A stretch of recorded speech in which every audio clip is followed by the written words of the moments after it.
guys, and welcome back to my channel. My name is Segregated Facial Hair, and today we are doing a book haul video. I haven't done one of these on my channel. As I said, I am definitely doing some different things with the channel, and one of the things I want to do is talk more about books, because books are an incredibly huge and important part of my life, and I want to share them with you guys more. So, today, we're doing a book haul because I have some weird books, and I got a lot of weird books recently. So this is going to be a very weird book haul.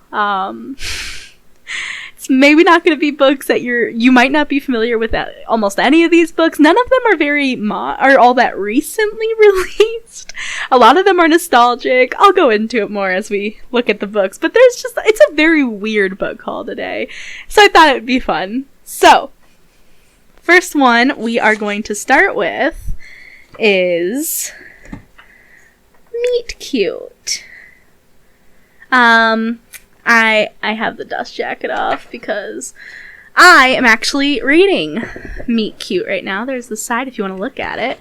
I'm actually reading it right now, and I hate reading with dust jackets on, so that's why it is off right now. It's a very pretty book. I like it without its dust jacket a whole lot. I like the white and the red. It's nice. Well, the cream and the red. But it has a very cute dust jacket, of course. The cover's very cute. A little byline, tagline. Some people are destined to meet. It's very, very cute. Alright, so let me first tell you a little bit about Meet Cute. I'm just going to read you the synopsis that it comes with, and I'll give you a few names of some of the authors in it. Alright, whether or not you believe in fate, luck, or love at first sight, every romance has to start somewhere. Meet Cute is an anthology of original short stories featuring tales of how they first met, from some of today's most popular YA authors.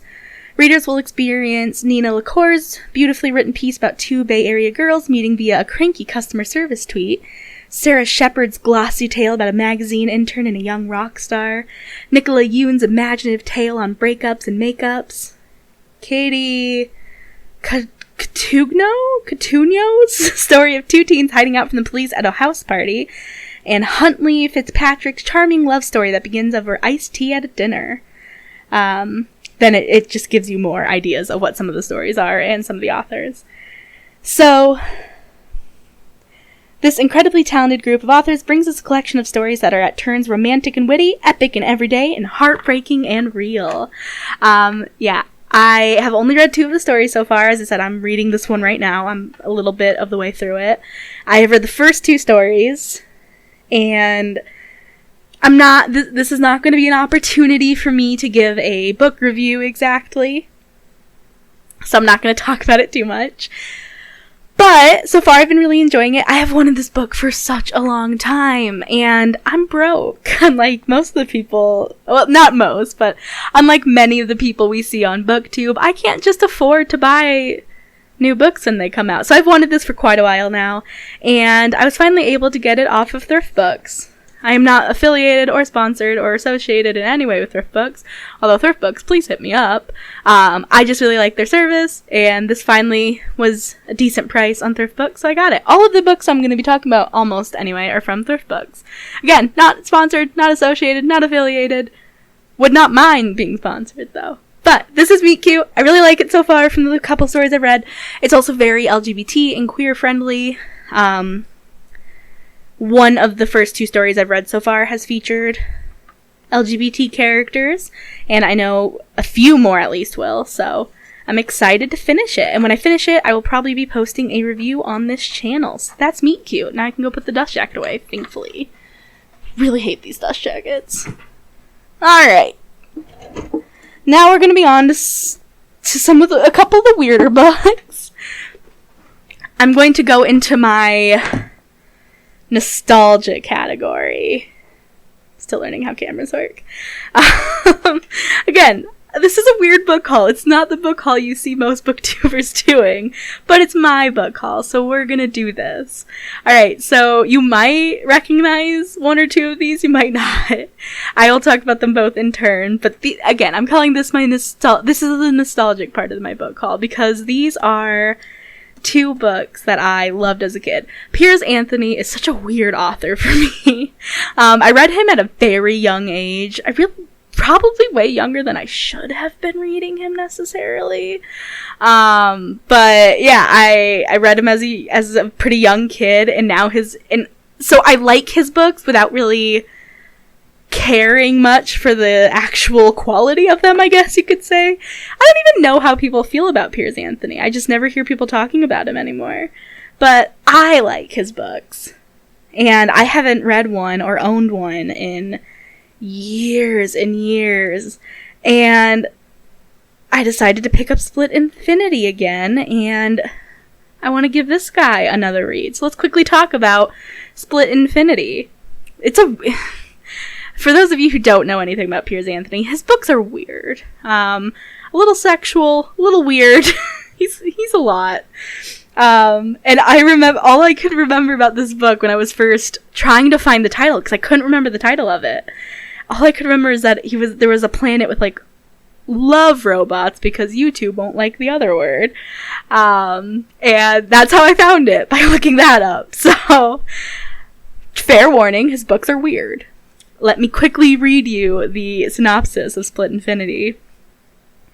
Through the curtain. On the technological, decadent world of Proton, someone was trying to destroy Style, serf and master gamesman. His only escape lay through a mysterious curtain revealed by a loving robot.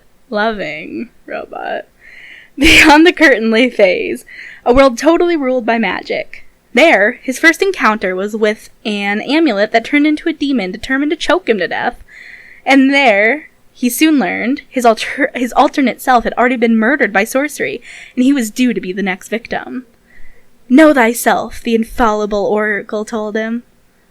But first he must save himself as he shuttled between worlds. On Proton, his fate depended on winning the great games. Oh, I remember the games a little bit. I don't remember what they are, but I do remember that. On Phase, he could survive only by mastering magic. And if he used any magic at all, the werewolf and the unicorn, who were his only friends, were determined to kill him at once. It's a weird little book. I think she is like I think she, like, transforms into a human, and they love each other very much at one point in the story. That's really all I can remember about this book. It's a weird journey. But I love it. I love Piers Anthony. I remember loving this book when I was way younger, and I'm really excited to experience again. I'll probably post a review of this, to be honest, if it's actually any good when I reread it. We'll have to see. This is the first book in the Apprentice Adept series, book 1. So that is Split Infinity. Weird little nostalgia book. On to the next weird little nostalgia book. Okay, so everyone's obsessed with Harry Potter, right? Well, I was not that... This is going to be really controversial, especially if I want to start a booktube channel, but here we go. I'm not that into Harry Potter. I mean, it's okay. They're all right books. I liked them a lot as a kid, but that was when I was a kid. When I reread them now, I'm really not a fan for the most part. Like, I can tell you my Hogwarts house, I'm a Hufflepuff, but I don't really, like, care that I'm a Hufflepuff. I don't have Harry Potter merch. I don't have a wand. I have no desire to own a Harry Potter wand. I don't have a scarf like everyone else does. So, controversial opinion out of the way. Yeah, don't like Harry Potter all that much. I don't mind it. I just don't care all that much for it.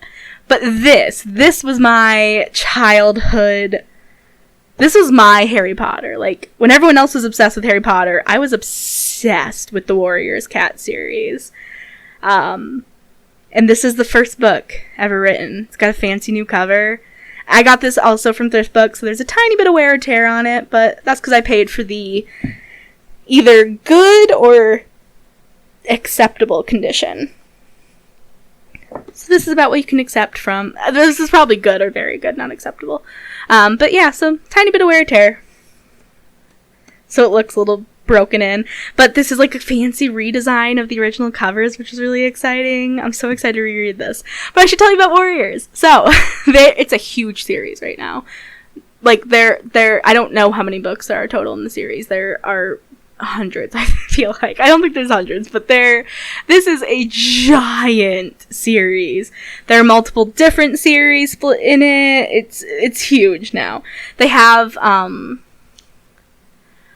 series like The Warriors, but with bears, and one with dogs, I think. I've never read any of those, because Warrior Cats are better. But these are written by Erin Hunter. Erin Hunter is a pen name for I think a group of sisters, if I remember correctly. And the Warrior Cats world is taking our world and imagining what it would be like if all of those feral cats we see, all those wild cats, actually were governed by a strict set of, like, laws and codes of conduct, and, like, had, like, an actual structure and hierarchy to them. And this first one begins with a normal house cat stumbling upon these groups of feral cats. So let me read you the synopsis. It's a very short synopsis. Fire alone can save our clan. For generations, 4 clans of cats have shared the forest, but ThunderClan is in grave danger, and ShadowClan grows stronger every day. In the midst of this turmoil appears a house cat named Rusty, who may turn out to be the bravest warrior of them all. That's such a short synopsis. So yeah, the Warriors world is separated into 4 clans: River Clan, Thunder Clan, Wind Clan, and Shadow Clan. And they all have different methods that they choose to govern themselves with. And we get to see it from the cat's perspective. And in this first book, we get to see what happens when Rusty, the house cat, shows up in ThunderClan, and what happens. I'm trying not to spoil much, but it's amazing. I love the Warrior Cats books. I love them so much. And I decided it's my new mission to recollect all of the Warrior Cats books and to reread them all. So that's my current goal in life. They're really expensive. It'll cost me so much money to get all of these books just because there are so many. So we'll see how it goes. But yeah, I love this book. I can't wait to read it again. I'm so excited. This is like the nostalgia read that I'm just dying for. Like, I am chomping at the bit to start reading this again. I'm very excited. But those are my 2 nostalgia books that have no real place in this book haul, technically. But that's okay. Alright, next one. This is a decently sized book haul, by the way. Me Before You by... Oh, I guess I could be telling you who wrote all of these. I think I have. By Jojo Moyes? Not totally sure. I hate this cover. Sorry. I don't like motion picture covers. But, like, I thought the original cover that I've seen for it, the original cover, I'll, like, flashed on screen, has, like, just some, like, a nice solid color and some nice typography over it. I like it a lot more. But I got it for, like, $3, so I guess I can't complain. Again, still not sponsored or associated or affiliated by Thrift Books, but I got it for really cheap. So, I like romance books, and I don't. I love me a good YA chick lit book sometimes. I don't know much about Me Before You, and I don't know if I'll like it. I love The Outlander, but that had those fantasy elements to go with the romance. So I don't know. I don't know how I'll feel about this. The reason I picked it up, actually, is because another YouTuber has done a review, I think, at least a book haul of this book, and I decided that if he liked the book, and he doesn't like romance all that much, obviously I will end up loving the book. At least that was my logic. And I believe when he was describing the book, the synopsis was also, like, genuinely interesting to me. So I picked it up. Jessie the Reader was the reader who has convinced me to at least give this book a shot, so we'll see. Let me actually give you the synopsis. I hope I like it. I'll probably, for sure, do a review of this one when I finish with it, unless it was awful or something. But I don't think it'll be awful. Honestly, if it's awful, I'll probably be more likely to do a review of it. Louisa Clark is an ordinary girl living an exceedingly ordinary life. Steady boyfriend, close family, who has barely been farther afield than her tiny village. She takes a badly needed job working for ex-master of the ex-master of the universe, Will Traynor, who is wheelchair-bound after an accident. Will has always lived a huge life. Big deals, extreme sports, worldwide travel, and he is not interested in exploring a new one. Will is acerbic? I have no idea. Moody, bossy, but Lou refuses to treat him with kid gloves, and soon his happiness means more to her than she expected. When she learns that Will has shocking plans of his own, Lou sets out to show him that life is still worth living. Me Before You brings to life two people who couldn't have less in common, a heartbreakingly romantic novel that asks, what do you do when making the person you love happy means breaking your own heart? Yeah, I really like books with, like, broody, moody male leads and a girl who, like, picks them up. I'm a sucker for it. There's a reason I love Mr. Rochester so much. So, I think I'll like this. I hope I like it. It's been a while since I've just read, like, a regular old romance, so I'm excited. So that's that one. On to my next book. Ooh, that's a big one. The Night Circus. This is a little less odd. I have seen this, I think, from Jessie the Reader as well, and have always wanted to pick it up. Never have. And it was on sale on Thrift Books, so I got it, finally. That was my only reason, really. But it sounds super fun, so let me read you the synopsis, because it sounds like something I'll really enjoy.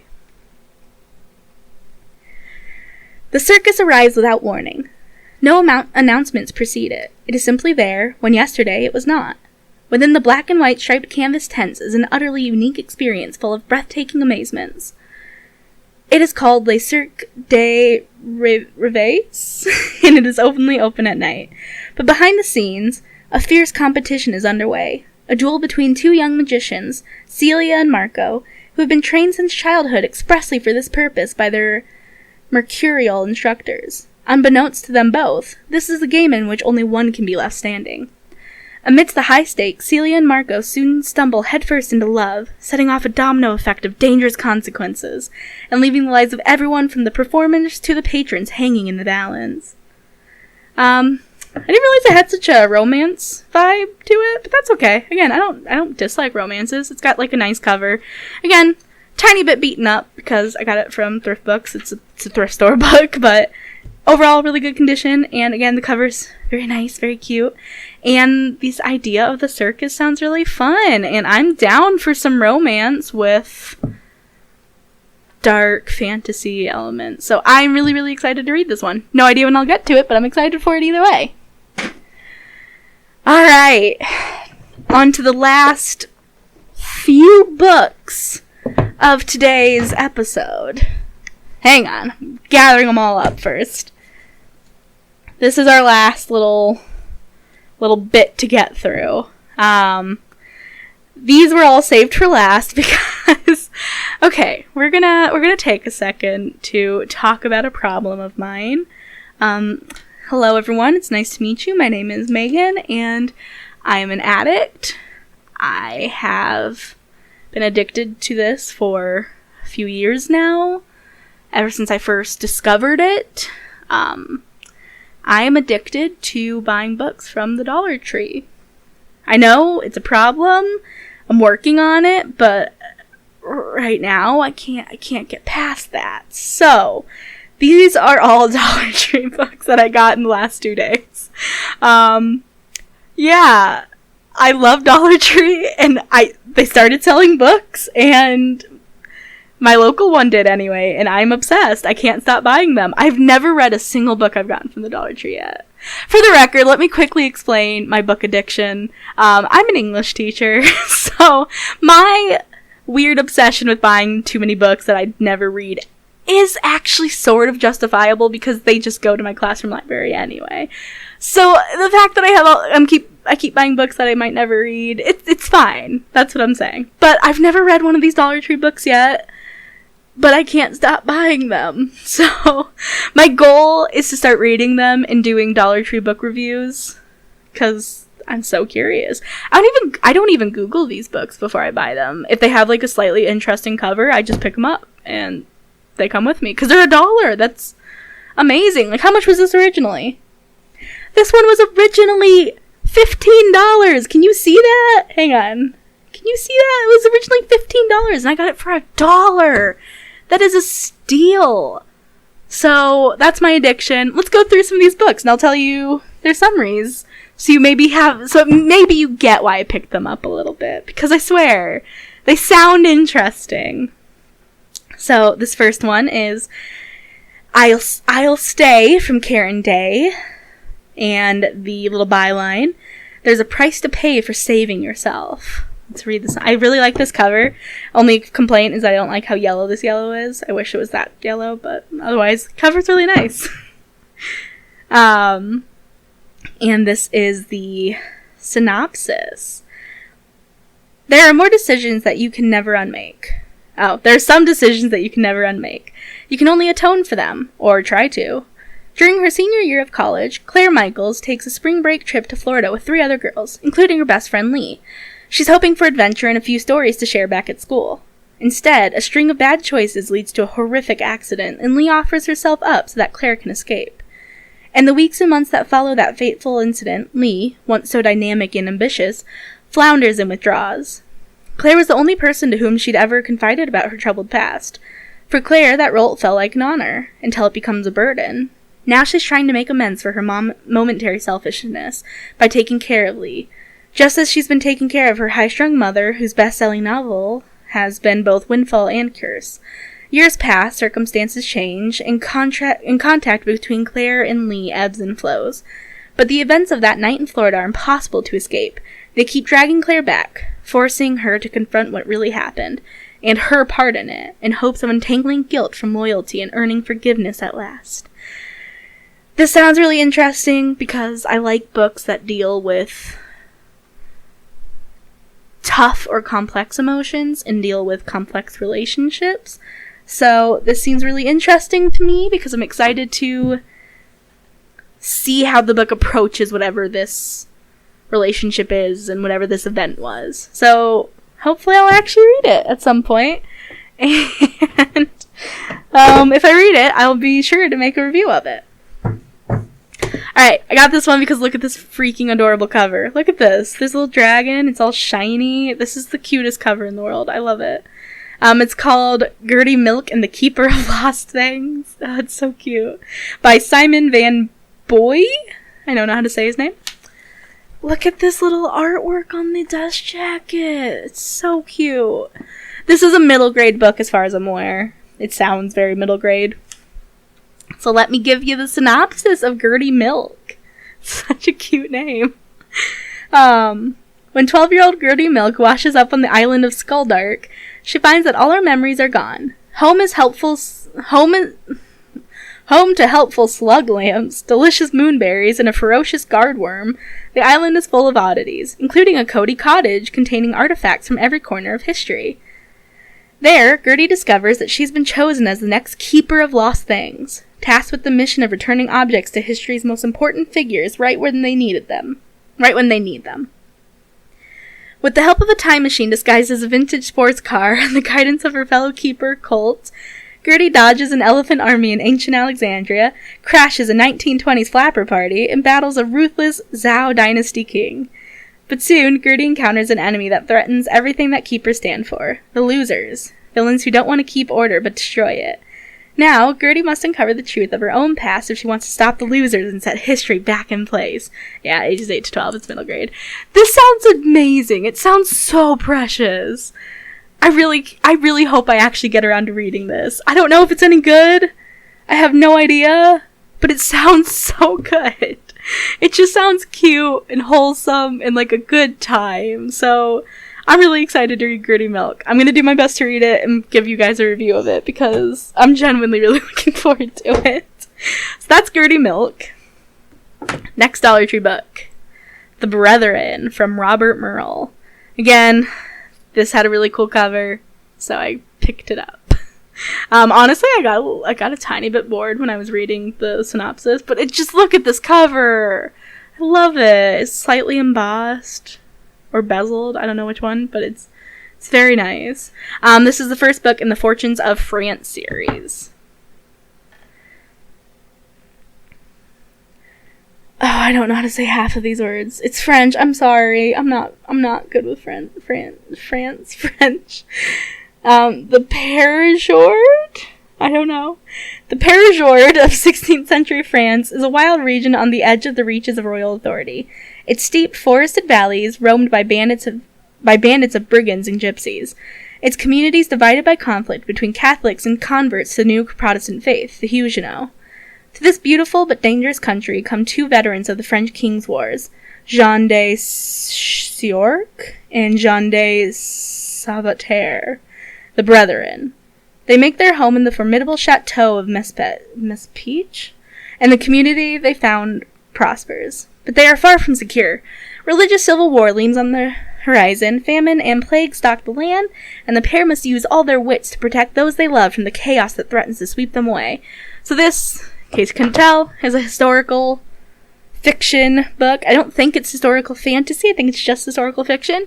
And I used to love reading historical fiction, and I'd actually like to get more into it. So I really hope that this is good, and I really hope that I actually sit down and read it. So, again, I'm going to try to read all of these books and give reviews on them. That's the goal. But I don't make any promises, but that is the goal. Because I just keep buying Dollar Tree books and just never reading them. But I'm going to try really hard. Look at this beautiful cover. Doesn't this scream pick me up? That's exactly why I picked up this book. It just makes you want to pick it up, right? It looks fun. So, this is our last book of the day. It's called And We're Off by Dana Schwartz. That name sounds super familiar. Has she written something else that I know of? I have no idea. Alright, so this one has a ridiculously brief synopsis. What's worse? Your mom tagging along on your big summer trip to Europe? Or her springing that fact on you as she's dropping you off at the airport? Asking for a friend. So, if I had to guess... Oh, wait. Okay, for some reason, the synopsis is on the front page. I don't see that on the front cover. I don't really see that very often on paperbacks, but here we are. So let me give you the actual synopsis. 17-year-old Nora Holmes is an artist, a painter from the moment she could hold a brush. She inherited the skill from her grandfather, Robert, who's always nurtured Nora's talent and encouraged her to follow her passion. Still, Nora is shocked and elated when Robert offers her a gift. An all-expenses-paid summer trip to Europe to immerse herself in the craft and to study history's most famous artists. The only catch? Nora has to create an original piece of artwork at every stop and send it back to her grandfather. It's a no-brainer. Nora is in. Unfortunately, Nora's mother, Alice, is less than thrilled about the trip. She worries about what the future holds for her young, idealistic daughter, and her opinions haven't gone unnoticed. Nora couldn't feel more unsupported by her mother, and in the weeks leading up to the trip, the women are as disconnected as they've ever been. But, seconds after saying goodbye to Alice at the airport terminal, Nora hears a voice call out, "Wait, stop, I'm coming with you." And they're off. So, I feel like this will be a fun little look at mother-daughter relationships. Probably about, what's her name? Nora, finding herself, discovering things that matter to her, and her mom getting closer together. It sounds very sweet and wholesome and very fun. It sounds like a good fun summer story, so I picked it up, of course, in fall, near winter. But maybe it'll bring some of those summer vibes if I read it. That's the hope, anyway. So my goal is to not go to the Dollar Tree for the next 3 to 4 months while I work on reading all my Dollar Tree books, so I can give you guys some reviews on these, because I really want to do that series and look into some of these weird little books, because they're quirky little books. But thank you so much for watching. This was my kind of weird book haul. Again, it's not books that most booktubers are currently hauling, but I hope some of them look interesting to you, even if none of them are new. And thank you so much for watching this video. If you're still here towards the end, thank you so much for sticking with it. I plan on doing more book-related videos soon, and if you like this one, please give it a like. It helps out the channel a lot. And if you want to see me review these Dollar Tree books or other content coming out of my channel, like book things, writing things, all of the things, basically, then please don't forget to subscribe and turn on notifications if you actually want notifications. I won't be offended if you don't. Thank you again for watching, and I'll see you in the next one. Bye.